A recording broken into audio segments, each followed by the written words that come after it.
কোনো কল বা ব্যাংকে যাওয়ার ঝামেলা ছাড়াই ঘরে বসেই পান নিজের অ্যাকাউন্টের তথ্য।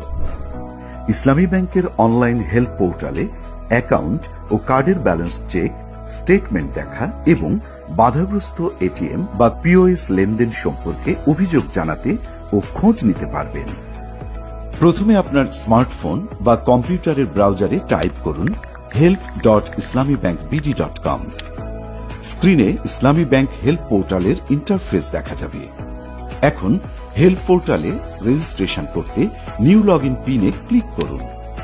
আপনার ইসলামী ব্যাংকের অ্যাকাউন্ট নাম্বার ও স্ক্রিনে প্রদর্শিত ক্যাপচা দিয়ে সাবমিট করুন। আপনার অ্যাকাউন্টের রেজিস্টার্ড মোবাইল নাম্বারে পাঠানো কোডটি দিয়ে সাবমিট করুন। এবার পছন্দমতো পাসওয়ার্ড সেট করুন। আপনার রেজিস্ট্রেশন সফলভাবে সম্পূর্ণ হয়েছে। এরপর লগ ইন করতে